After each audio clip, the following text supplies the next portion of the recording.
안녕하세요. 부자오빠입니다. 요즘에는 외부적인 악재가 너무 많아서 솔직히 말씀드리면 실적이 이끄는 장세는 누가 봐도 아니죠. 그래서 실적을 보는 게 어떻게 보면 중요하지 않다고 생각할 수도 있겠지만, 저는 오히려 이럴 때일수록 실적과 전망에 대해서 더 열심히 공부할 필요가 있다고 봅니다. 왜냐하면 기업의 가치에 비해서 주가가 저평가 받고 있을 때야말로 절호의 매수 기회이기 때문입니다. 단기 트레이더와 장기 투자자들은 이 하락장을 대하는 뇌 구조 자체가 다르거든요. 단기 트레이더 같은 경우는 하락장을 예측해서 현금화를 시켜놓고 저점에서 재진입한다든가 아니면 아예 숏에 뭐 해칭을 걸든가 정말 자신이 있다면 전량 현금화 후 인버스에 몰빵할 수도 있을 겁니다. 어찌됐든 핵심은 단기 투자자들은 적극적인 대응을 통해서 최고의 수익률을 추구한다는 겁니다. 만약에 잘만 한다면 굉장히 좋은 성과를 낼 수 있겠지만 안타깝게도 통계를 보면 대부분 좋은 성과를 내지 못합니다. 왜냐하면 이 시장이라는 게 우리 생각처럼 그렇게 뻔하게 흘러가주지 않기 때문입니다. 변수가 너무나도 많죠.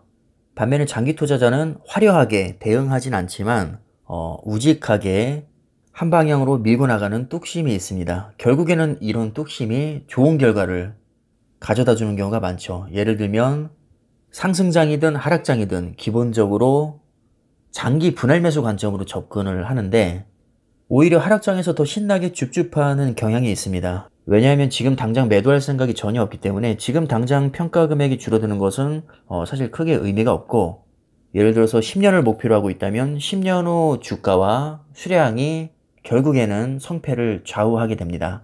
따라서 좋은 결과를 얻기 위해서는 수량을 많이 늘려야 되는데 주가가 빠지면 수량을 같은 돈으로 더 많이 담을 수가 있죠. 즉 당장의 평가 금액이 줄어들므로써 내가 손해를 보는 것보다 수량을 차곡차곡 쌓아서 나중에 한 방을 노리는 게 나에게 훨씬 더 큰 이득을 가져다 줄 거라고 믿습니다. 그래서 장기 투자자에게 가장 중요한 것은 내가 지금 투자하고 있는 기업이 나중에는 크게 올라 있을 것이라는 확신입니다. 결국 그 확신은 실적과 전망에 기반하게 되는데, 아무리 봐도 반도체 전망은 너무 밝다는 거죠. 여러분들 다 알고 계시는 4차 산업혁명, 결국에는 반도체가 주인공입니다. 반도체를 대표하는 기업이 뭐가 있죠? 뭐 너무나도 뻔합니다. 삼성전자, TSMC, 인텔, 엔비디아, AMD, 퀄컴, 장비 쪽으로 가면 ASML도 있고요. 아예 나는 반도체 섹터 자체에 투자를 하겠다 하시는 분들은 필라델피아 반도체라는 굉장히 훌륭한 대안이 있습니다. 자, 오늘은 그 중에서도 인텔, 삼성, TSMC 이렇게 세 종목의 전망에 대해서 한번 볼 텐데, 사실 전망이라는 게 우리가 무슨 전문가 수준으로 그렇게까지 머리에 싸매 가면서까지 분석할 필요는 없습니다.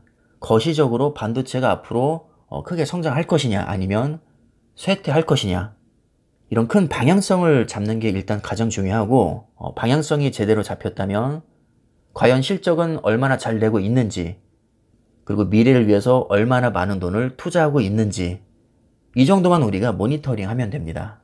자, 그럼 인텔은 어떤 노력을 기울이고 있는지 한번 볼까요? 작년 기준으로 인텔은 R&D에 가장 많은 돈을 투자했습니다. 약 19조. 정말 엄청난 돈이죠.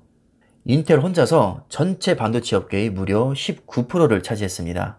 전년 대비 12% 늘어난 수치인데, 인텔 같은 경우는 파운드리 시장 진출을 선언했죠. 이 파운드리는 이 반도체 장비를 많이 들여야 되기 때문에 투자비가 아주 많이 듭니다.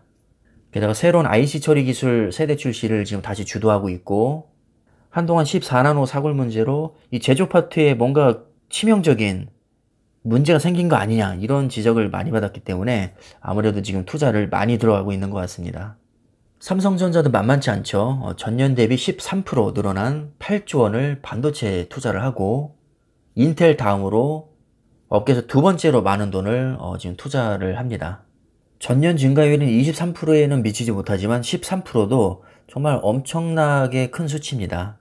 자, 그 다음에 TSMC, 뭐 파운드리 분야에서는 적수가 없죠. 전 세계 생산량의 거의 55%를 혼자서 독점하고 있는데 R&D 투자비로 약 6조 원을 지출했습니다. 전년 대비 20% 증가한 수치고, 사실 2020년에도 그 전년 대비 26%를 늘렸었습니다.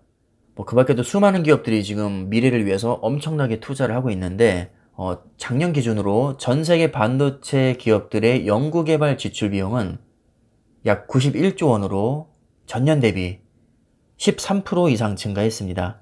파이가 계속해서 커지고 있고 먹거리가 많아지는 만큼 미래를 위해서 더 많은 돈을 쓰고 있다는 거죠. 추세적으로 굉장히 바람직한 현상입니다. TSMC와 인텔은 공교롭게도 필라델피아 반도체라는 하나의 지수 안에 같이 들어가 있는데 사실 이 두 기업 말고도 핫한 기업들이 아주 많습니다.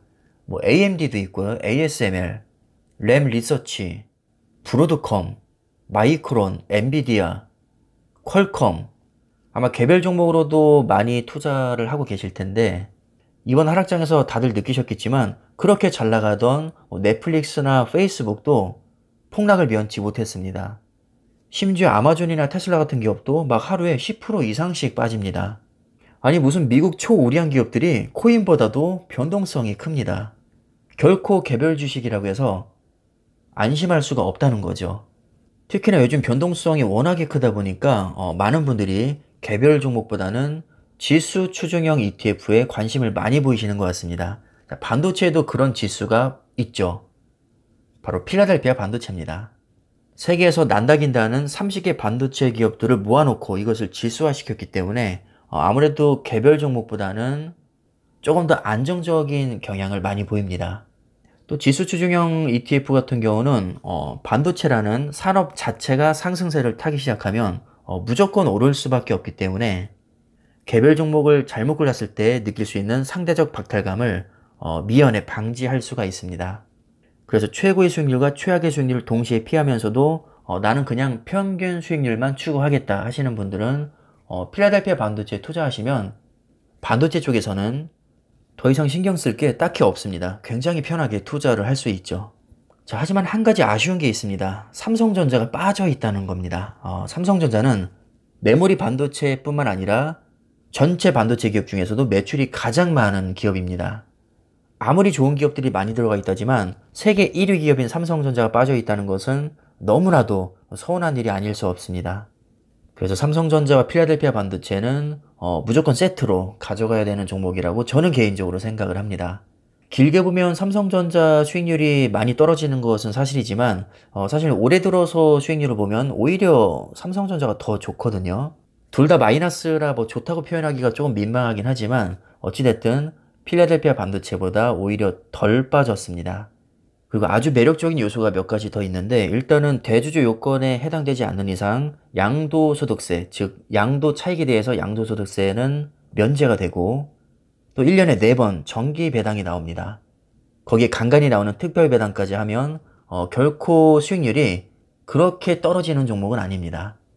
또 미국 기업들에 비해서 아주 심하게 저평가를 받고 있기 때문에 또 반대 관점에서 보면 앞으로는 더 치고 올라갈 가능성도 충분히 있다고 생각이 듭니다. 그래서 반도체라는 섹터가 앞으로 우상향할 거라는 믿음이 있다면 가급적이면 필라델피아 반도체와 삼성전자를 함께 가져가는 게 저는 좋다고 생각을 합니다. 삼성전자가 은근히 필라델피아 반도체 안에 들어가 있는 다수의 기업들과 경쟁 관계에 있기 때문에 자연스럽게 해칭도 될 수 있고 여러모로 좀 메리트가 많이 있습니다. 그래서 요즘처럼 기업의 가치와는 상관없이 좀 외부적인 요인으로 억울하게 주가가 많이 빠졌을 때 삼성전자를 비롯한 반도체 기업이 투자하기에는 굉장히 좋은 시기가 아닌가 생각을 해봅니다. 물론 저점이라는 보장이 없으니 분할로 매수를 들어가야겠죠. 아직 저점 멀었다는 얘기도 많지만 사실 저점은 아무도 모릅니다. 지금이 저점일 수도 있는 거죠. 하지만 그렇지 않을 가능성도 매우 높으니 이왕이면 안전하게 분할 매수를 들어가자는 겁니다. 굳이 지금이 최저점이 아니더라도 분할 매수를 들어가다 보면 어차피 평단가는 계속 낮아질 것이고 5년이든 10년 후든 언젠가 크게 올랐을 때 지금 몇 푼 더 싸게 사는 것은 사실 그렇게 큰 의미가 없습니다. 거의 표가 안 날 정도입니다. 그래서 너무 최저점에 집착은 하지 않으셨으면 좋겠고요. 왜냐면 스트레스를 너무 많이 받습니다. 어차피 맞추지도 못할 거 뭐하러 그렇게 에너지 낭비를 할 필요가 있을까요? 오르든 떨어지든 미래 가치를 믿고 조금씩 수량을 모아가면 됩니다. 자, 그럼 오늘 영상은 이쯤에서 마무리하겠습니다. 감사합니다.